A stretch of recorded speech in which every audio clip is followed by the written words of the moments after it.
Good afternoon.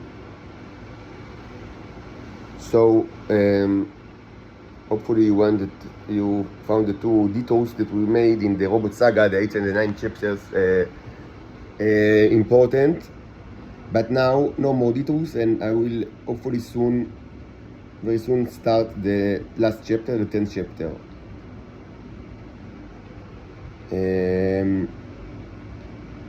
I will make the effort while I continue working on the 5th charship, the Rhea, and the 6th charship, the Hyperion, that is already, much of it is actually already prepared. The skeleton and like the gears and the axle, but not the final design, which might be difficult. So I will work on the 5th and the 6th charships. But I will make the effort to continue with the fairy tale because I understand I should finish it, and it's important. The reason I don't finish it is just because I started the Robot Saga after I understood that there is really so much that is not known to every basic stuff that for me it was kind of like escapism to speak about things that happened long ago, even if I think they are of course they are important, and of course they are somehow related to our own existence, of course, but still it was kind of like escapism to speak about things that happened in the distant past, when people don't understand basic reality of their nature right now. And I'm very limited by the terror that I'm subjected to by the people in this apartment, in Israel in general. You should understand that yes, I am a cherub, I'm not Homo sapiens, but my psychology is basically that of a human, and this is manifested too, and that's why I thought, I had no problem to believe that I'm human up until very late, up until the age of 35, and I can relate to human cultural works, and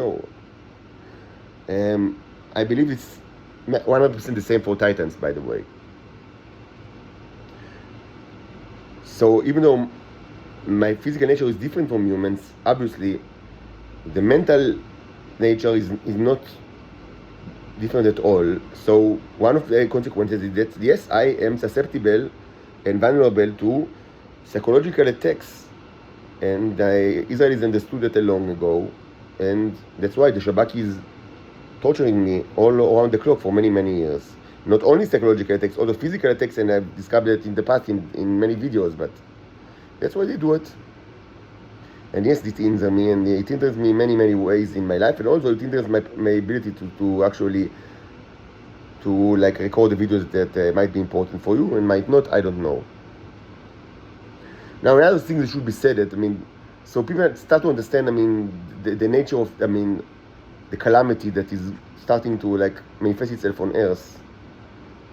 And of course, as natural with humans, they search for people who should be blamed for. Of course, no one blames themselves. Of course, but it should be said, you continue to sin while you search for the people to blame for the sin. You do it. Right now, every moment, this continues. Right now, I keep telling you, your main sin, of course, is the ego. It's not a new issue, but I'm not here to innovate or to be very original. I am here to tell you the truth. The truth is that the ego is the most important problem of humanity since forever, and more so than ever now.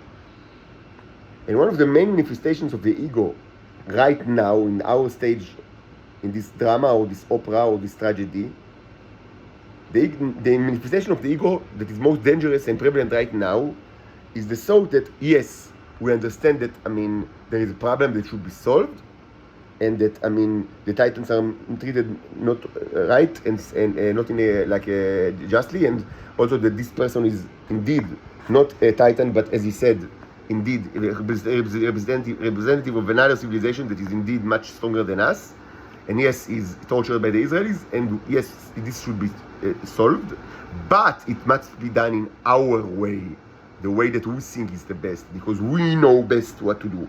We cannot listen to him. He is hysterical, he is childish, he is naive, he doesn't understand the complexity of international relationship, he doesn't understand the laws that prohibit us from using force without public acceptance. He doesn't understand the nature of modern intelligence services.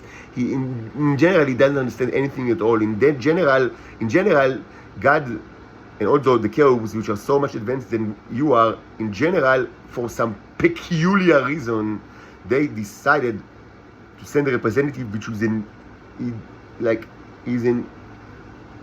entirely idiot, stupid, ignorant. He lacks intelligence. He certainly lacks emotional intelligence. He doesn't understand human relations. They sent a stupid robot for some reason. It's very peculiar because we do understand that God created the heaven and the earth, at least one of several of us, and we do understand that the cherubs are civilization with immense capabilities. But I mean, what we don't understand, it's kind of like a conundrum to us, is why did they send a representative which is such a dumb robot without any understanding of the complexities of human affairs? And actually, it's not the first time, because I mean, in the past also we have all sorts of messengers that were always so stupid, and I mean, and had no cultural understanding, and so it's amazing because we admit God is like a great guy, and actually many of us actually pray to God, and he's done amazing things. Like he created the entire world in 6 days, which is amazing. So, but I mean, for some reason, after he's done that great thing, like created the world in 6 days, which indeed we admit it's great, even though it has many problems, and probably we would have done it better than him, to be honest. But yes, even though he did an okay job, I mean, we agree that he was he did an okay job. Maybe we would have done a better job, but he's done a pretty good job. But what we don't understand about this God that we pray to, some of us, is that presumably after he ended like the creation of the world, which was an okay job, we admit, he started to send messengers to humans, and he always sent idiots, like complete idiots that do not understand humans, do not understand the complexity of human civilization. They don't have like the cultural background, and like they don't know how to speak with us because they lack emotional intelligence, and we don't understand why God that, I mean, admittedly has done such a fine job with creating the world, maybe not a perfect one, certainly we would have done much better, but we admit a fine job. Why is having so, I mean, after that, he keeps like having like historically and still so much trouble with finding the correct messengers. He always sent us the most idiots and the most like non-cultural and people that can't understand us and can't communicate well with us. So this is a conundrum, and it is an historical conundrum that is documented in many of our ancient texts. That, I mean, it's like the historical problem with God. He does not understand who to send. He don't. I mean, he always fail by sending us people that cannot communicate with us in our own language. Yeah, indeed, an historical problem that still persists, I must admit. So yes, ego is the problem of humanity since forever and still now, and it's also manifested in these days. Because, I mean, what happened 2 days ago? There was, I mean, so my lawyer, without speaking with me, actually asked the court to stop this ridiculous arrest. After I must say that I asked him to do it like several months ago, and he just refused. But now, I mean, three days ago, he actually asked the court, and of course the court responded, I mean, by setting hearing for the 31, which is 9 days from now. And certainly this was done because of international pressure. But what does it mean, international pressure? It means movement of mouths and tongues. What thing that we actually always tell you not to do. But you know better. You know better than us. So you moved your mouths and tongues all over the world.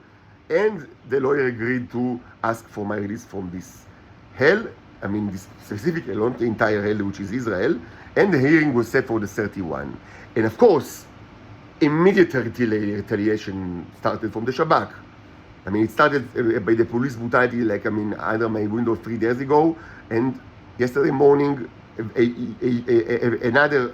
another violence by, I mean, another person from this apartment that broke into my shower while I was, of course, naked and throw stuff at me and threatened to kill me again and again. And now, this morning, again, more threats from another person from the apartment and more violent behavior. And of course, all of this, well, it's not unheard of before, but I mean, of course, this kind of like a new step, a new deterioration, another step in breaking the limits, or breaking the records of violence and terror and fear in this house. Of course, it's a direct result of these movements of mouths and tongues, because these people are now afraid that the arrest will actually perhaps stop during the 31, and they are, I mean, that's their bread and butter. I mean, they receive money from the United States in order to protect me here in this arrest house.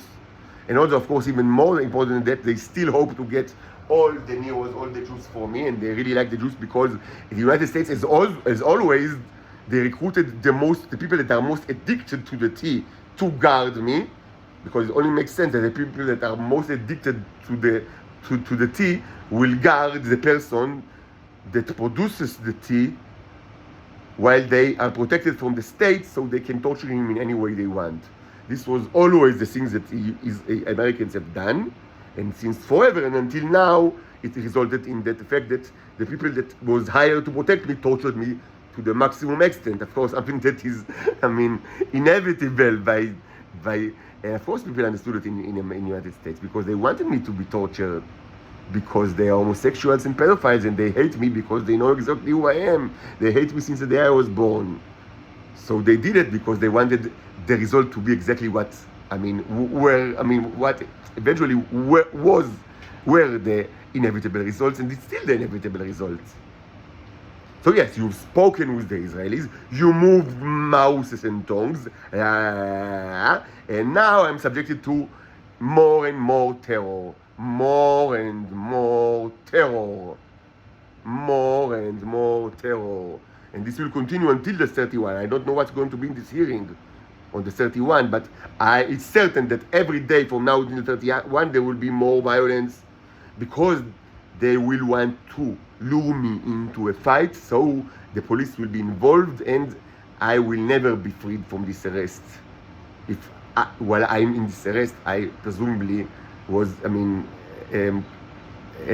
participated in a fight, which, presumably no one knows who started it, because, it's one, like, opinion against it's like one voice against the other, nobody knows nothing, so maybe he should like stay in arrest for a few more months.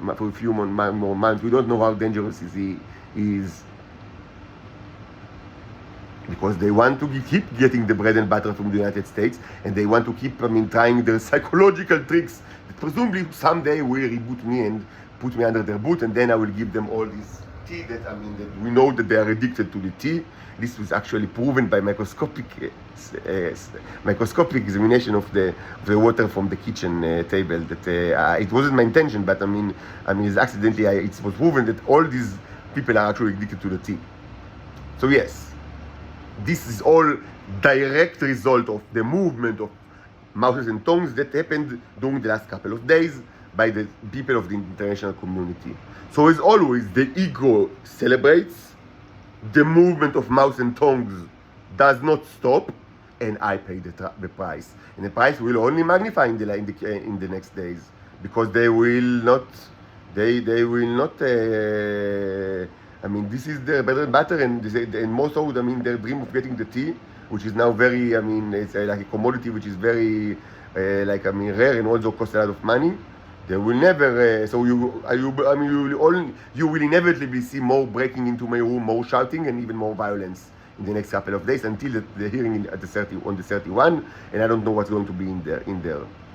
But all of this is direct consequence, inevitable consequence of the people of this world still refusing to move arms and legs, and still sticking to the position that the best way to solve the situation is the movement of mouths and tongues.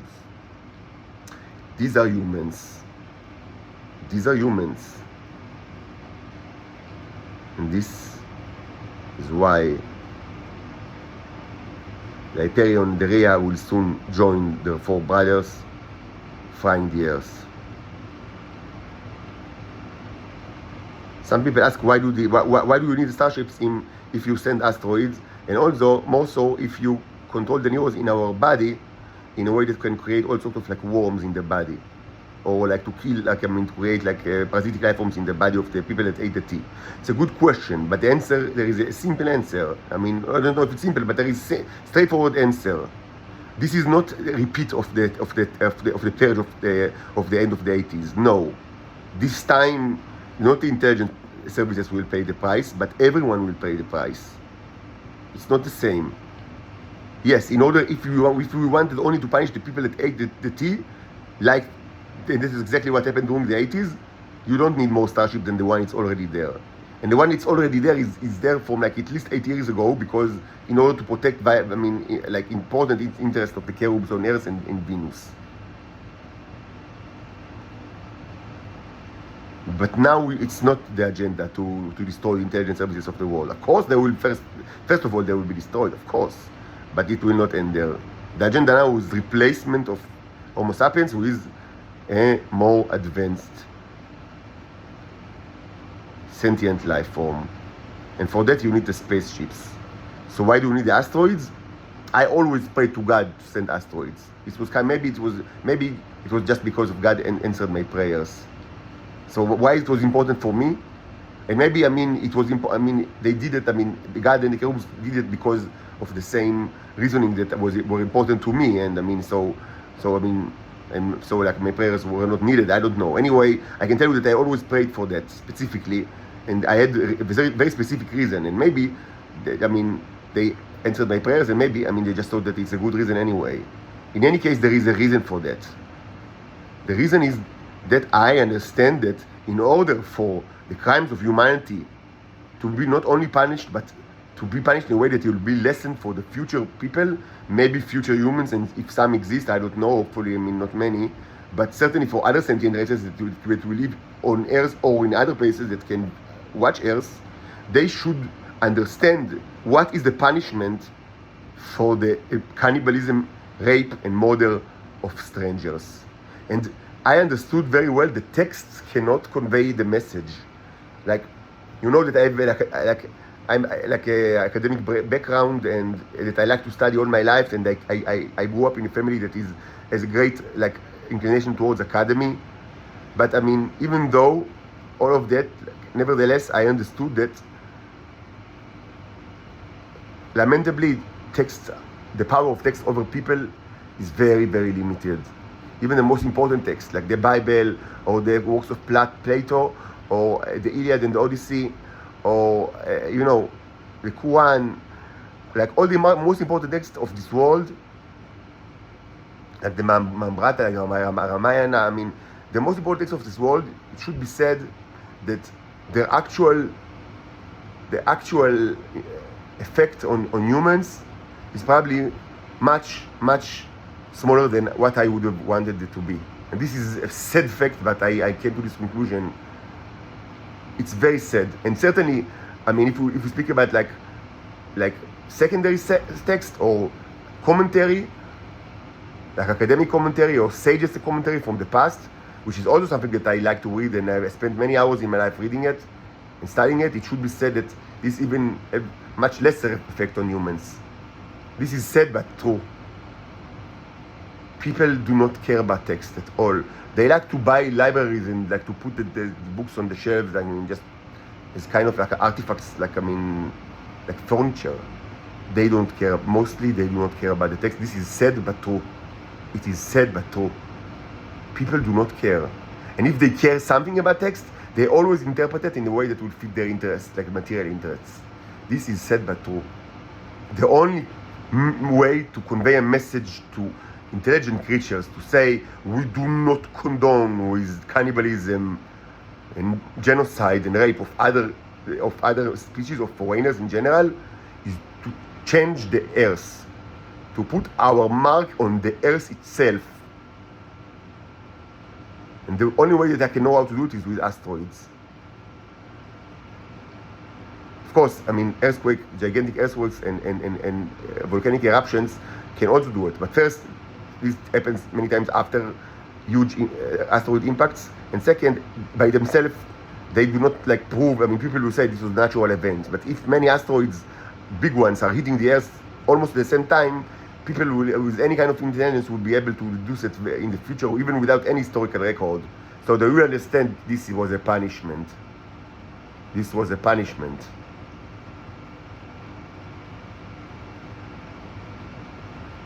And they will also understand that, I mean, it will even if no humans will, or descendants of humans or other civilization will exist on the Earth, it will be easily, I mean, and even if no historical record will exist, it will be easily deduced that people actually lived in this place and that there were surviving cultures in this place.